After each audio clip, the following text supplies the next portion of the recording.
என்னை எழும்ப பண்ணும் ஆண்டவர் என்னோடு இருப்பதால் நான் எழும்புவேன் அவர் பலத்தால்.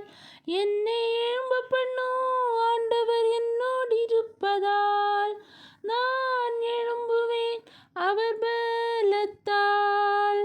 என் வாழ்வை இடிக்கும் சத்ருவை காட்டிலும் என் வாழ்வை கட்டும் தேவன் பலமுள்ளவர். என் வாழ்வை இடிக்கும் சத்ருவை காட்டிலும் என் வாழ்வை கட்டும்